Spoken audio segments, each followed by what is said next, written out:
Urdu and Hindi stories میں خوش آمدید دوستوں۔ آج کی کہانی بھی بہت مزے کی ہے۔ اس کہانی کو آخر تک غور سے سنیے گا۔ یہ اس وقت کی کہانی ہے جب لوگوں کے پاس پیسوں کی بہت زیادہ قلت ہوا کرتی تھی۔ پیسے حاصل کرنے کے لیے لوگ بہت زیادہ مشقت کیا کرتے تھے۔ اس زمانے میں ایک بادشاہ بہت عیاش اور حسن پرست تھا۔ وہ لوگوں کے ساتھ بہت برا سلوک کیا کرتا تھا۔ اس کی سلطنت کے سبھی لوگ بادشاہ سے بہت زیادہ ڈرا کرتے تھے۔ بادشاہ کی وجہ سے سب لوگ بہت زیادہ پریشان تھے۔ بادشاہ کا محل ہر وقت خوبصورت لڑکیوں سے بھرا رہتا تھا۔ بادشاہ ہر وقت خوبصورت لڑکیوں کے ساتھ باتیں کرنے میں مصروف رہتا تھا۔ اس بادشاہ کی تقریباً 8 بیویاں تھیں جو ایک ہی محل میں رہا کرتی تھی۔ بادشاہ ان کے ساتھ بھی اچھا سلوک نہیں کرتا تھا۔ وہ بھی بادشاہ سے آزادی چاہتی تھی۔ رات ہوتے ہی بادشاہ اپنے وزیر کے ساتھ گلی محلوں کا دورہ کیا کرتا تھا۔ بادشاہ کو جو لڑکی بھی پسند آتی وہ اسے اپنے محل میں بلا لیا کرتا تھا۔ بادشاہ کے وزیر کو بادشاہ سے نفرت تھی کیونکہ وہ بادشاہ کو اچھا نہیں سمجھتا تھا۔ وہ بہت سمجھدار اور مخلص آدمی تھا۔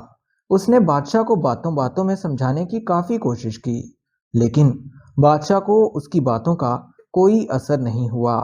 وزیر بادشاہ کے ہر وقت ساتھ رہتا تھا۔ ایک روز بادشاہ نے اپنے محل میں ایک بڑی دعوت کا اہتمام کیا۔ سب لوگ بادشاہ کے محل کی طرف چلے آ رہے تھے۔ وزیر مشیر اپنی بیگمات کے ساتھ تشریف لا رہے تھے۔ دعوت کے اختتام پر بادشاہ کی نظر وزیر کی بیوی پر پڑ گئی جو کہ بہت ہی زیادہ خوبصورت تھی۔ بادشاہ مسلسل وزیر کی بیوی کی طرف دیکھتا جا رہا تھا، لیکن وزیر کی بیوی بہت زیادہ سلجھی ہوئی تھی۔ اس نے بادشاہ کو نظر اٹھا کر بھی نہیں دیکھا۔ بادشاہ اس عورت کے عشق میں مبتلا ہو چکا تھا۔ اس سے پہلے بادشاہ نے اتنی حسین عورت نہیں دیکھی تھی۔ بادشاہ اب بہت زیادہ سوچنے لگا کہ اس عورت سے بات کیسے کی جائے، کیونکہ یہ کوئی عام عورت نہیں تھی بلکہ اس کے اپنے وزیر کی بیوی اور اس کی عزت تھی۔ سب لوگ اپنے گھروں میں جا چکے تھے۔ وزیر بھی اپنی بیوی کو لے کر اپنے گھر واپس آ گیا تھا۔ بادشاہ ساری رات اس عورت کے بارے میں ہی سوچتا رہا۔ اسے بالکل نیند نہیں آ رہی تھی۔ بادشاہ کو کوئی راستہ نظر نہیں آ رہا تھا کیونکہ وزیر ہر وقت بادشاہ کے ساتھ رہتا تھا۔ کافی دیر سوچنے کے بعد بادشاہ کے ذہن میں ایک ترکیب آئی۔ بادشاہ نے سوچا کیوں نہ وزیر کو کسی دوسرے ملک میں بھیج دیا جائے۔ جیسے ہی صبح ہوئی بادشاہ نے فوراً ہی وزیر کو اپنے دربار میں بلا لیا۔ بادشاہ نے وزیر کے ہاتھ میں ایک خط تھما دیا اور کہا کہ یہ افغانستان کے بادشاہ کو دے کر آنا ہے۔ بادشاہ نے وزیر کو یہ تاکید کی کہ وہ یہ خط خود لے کر جائے۔ بادشاہ نے وزیر سے کہا میں تمہارے علاوہ کسی اور آدمی پر بھروسہ نہیں کرتا، اس لیے تمہیں خود جانا ہوگا۔ وزیر نے بادشاہ سلامت سے کہا جی بادشاہ سلامت، جیسا آپ کا حکم، جو آپ چاہیں گے ویسا ہی ہوگا، آپ کے ہر حکم کی تعمیل پوری ہوگی۔ وزیر نے گھر آتے ہی یہ بات اپنی بیوی کو بتا دی کہ وہ ایک لمبے سفر پر جا رہا ہے۔ وزیر کی بیوی بہت زیادہ پریشان ہو گئی کیونکہ وہ بادشاہ کی ان حرکتوں سے خوب واقف تھی۔ جیسے ہی صبح ہوئی وزیر نے ناشتہ کیا اور اپنے سفر کے لیے روانہ ہو گیا۔ وزیر کی بیوی اس کے لیے بہت زیادہ دعائیں کر رہی تھی۔ وزیر کو اس بات کا علم بھی نہیں تھا کہ بادشاہ اسے ملک سے باہر کیوں بھیج رہا تھا۔ ادھر بادشاہ کو جب اس بارے میں اطلاع ملی کہ وزیر سفر پر نکل چکا ہے تو وہ اپنے محل سے باہر نکلا اور گلیوں میں پھرنے لگا۔ کچھ ہی دیر کے بعد بادشاہ وزیر کے گھر پر جا پہنچا اور زور زور سے دروازے پر دستک دینے لگا۔ بادشاہ کے ساتھ آج اس کے سپاہی موجود نہیں تھے کیونکہ بادشاہ اکیلے ہی وزیر کے گھر جانا چاہتا تھا۔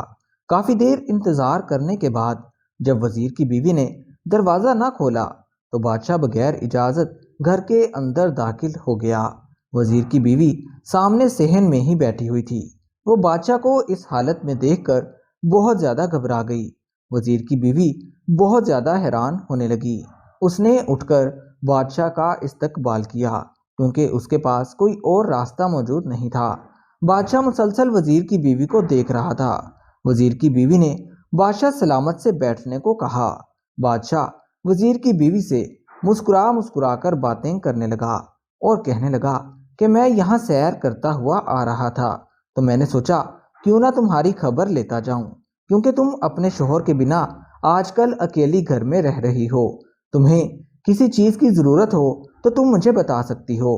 تمہارے شوہر کو میں نے اپنے کام کے سلسلے میں کسی اور ملک بھیجا ہے، اس لیے تمہارا خیال رکھنا میری ذمہ داری ہے۔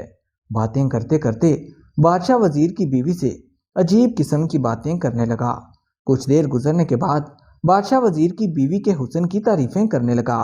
بادشاہ وزیر کی بیوی سے کہنے لگا، میں نے آج تک تمہارے جیسی خوبصورت لڑکی نہیں دیکھی۔ وزیر کی بیوی بادشاہ کی ایسی باتیں سن کر بہت زیادہ حیران ہو رہی تھی۔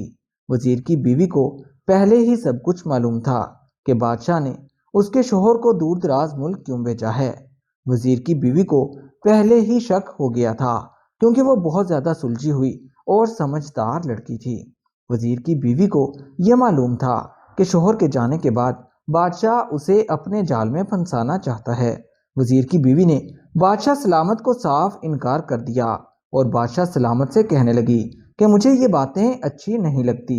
میرا شوہر گھر پر موجود نہیں ہے، اس لیے آپ بھی یہاں سے چلے جائیں۔ یہاں تک کہ وزیر کی بیوی نے بادشاہ سے یہ بھی کہہ دیا کہ آپ کو زیب نہیں دیتا کہ آپ اپنے وزیر کے گھر آئیں۔ باتوں ہی باتوں میں وزیر کی بیوی نے بادشاہ سلامت کو کافی ساری باتیں سنا دی۔ اگر حکمران خود لٹیرے بن جائیں تو عوام انصاف لینے کے لیے کس کے پاس جائے گی؟ بادشاہ سلامت سمجھ گیا تھا کہ وزیر کی بیوی بہت چلاک ہے، وہ اس کے ہاتھ آنے والی نہیں ہے۔ وزیر کی بیوی کی ایسی باتیں سن کر بادشاہ کو اپنی حرکت پر افسوس ہونے لگا۔ وہ بہت زیادہ مایوس ہو چکا تھا۔ وہ اٹھا اور وزیر کی بیوی کے گھر سے باہر نکل گیا۔ ادھر بادشاہ کا وزیر ابھی ملک سے باہر نہیں گیا تھا۔ اسے راستے میں یاد آیا کہ جس خط کو لے کر جانا تھا وہ تو گھر ہی بھول آیا ہے۔ وزیر نے اپنے گھوڑے کا رخ دوبارہ اپنے گھر کی طرف کر دیا۔ جیسے ہی وہ اپنے گھر کے پاس پہنچا، اس نے بادشاہ کو اپنے گھر سے نکلتا دیکھا۔ وہ یہ منظر دیکھ کر بہت زیادہ حیران ہوا اور اپنی بیوی پر شک کرنے لگا۔ وزیر بادشاہ کی حرکتوں کو بھی سمجھ چکا تھا کہ بادشاہ اسے کسی اور ملک کیوں بھیج رہا تھا۔ وزیر جیسے ہی گھر کے اندر داخل ہوا، اس نے اپنی بیوی سے ناراضگی کا اظہار کیا۔ وزیر اپنی بیوی کے ساتھ بات کرنا بھی پسند نہیں کر رہا تھا۔ اس نے اپنی بیوی سے کہہ دیا کہ وہ اپنا سامان اٹھائے اور اپنی ماں کے گھر چلی جائے۔ وزیر نے کچھ ہی دیر کے بعد اپنی بیوی کو اس کی ماں کے گھر چھوڑ دیا۔ سب کچھ پتہ چلنے کے باوجود وزیر خط لے کر دوبارہ اپنے سفر پر روانہ ہو گیا، کیونکہ وہ بادشاہ کا ہر حکم مانتا تھا۔ وزیر کو اب اپنے گھر کی کوئی فکر نہیں تھی، کیونکہ وہ اپنی بیوی کو اس کی ماں کے گھر چھوڑ چکا تھا۔ 3 مہینے کے بعد وزیر اپنے ملک واپس لوٹا۔ وزیر اپنے گھر واپس آ چکا تھا، لیکن وہ اپنی بیوی کو لینے نہیں گیا، کیونکہ وہ اپنی بیوی کو گنہگار سمجھتا تھا۔ یہ بات اتنی زیادہ پھیل گئی کہ بادشاہ تک جا پہنچی کہ وزیر نے اپنی بیوی سے لڑائی کر لی ہے۔ وزیر اب اپنی بیوی کے ساتھ نہیں رہتا۔ کافی دن گزرنے کے بعد بادشاہ نے وزیر کو اپنے دربار میں طلب کیا اور وزیر سے پوچھنے لگا کہ تم نے اپنی بیوی سے علیحدگی اختیار کیوں کی ہے؟ وزیر سر جھکائے بادشاہ سلامت کی بات سن رہا تھا۔ کافی دیر سوچنے کے بعد وزیر نے بادشاہ کو جواب دیا، بادشاہ سلامت، جب برتن جھوٹا ہو جائے اور کوئی دوسرا اس برتن کو استعمال کر لے تو اس برتن میں کھانا اچھا نہیں لگتا۔ وزیر کی بات سنتے ہی بادشاہ کانپنے لگا۔ بادشاہ یہ سمجھ چکا تھا کہ وزیر کو اس کی حرکت کا پتہ چل گیا ہے۔ بادشاہ اپنے کیے پر بہت زیادہ شرمندہ تھا۔ بادشاہ نے وزیر کی بات کا جواب کچھ اس طرح سے دیا اور وزیر سے کہنے لگا کہ کچھ برتن ایسے پاک ہوتے ہیں کہ کوئی ان کو چاہ کر بھی جھوٹا نہیں کر سکتا۔ ایسے لوگوں کے لیے اپنے دل میں کوئی غلط فہمی نہ رکھو۔ وزیر بھی بہت زیادہ سمجھدار تھا۔ وہ ساری بات سمجھ گیا کہ بادشاہ نے بھرپور کوشش کی، لیکن اس کی بیوی نے بادشاہ کی کوئی بات نہیں مانی۔ بادشاہ کی بات سن کر وزیر کو یقین آ گیا کہ اس کی بیوی بہت زیادہ اچھی ہے۔ وزیر بادشاہ سلامت کے محل سے باہر نکلا اور اسی روز اپنی بیوی کے سسرال پہنچ گیا۔ وہ اپنی بیوی کو اپنے ساتھ اپنے گھر واپس لے آیا۔ وزیر اپنی بیوی کی کارکردگی سے بہت زیادہ متاثر تھا۔ وہ پہلے سے زیادہ اپنی بیوی پر یقین کرنے لگا۔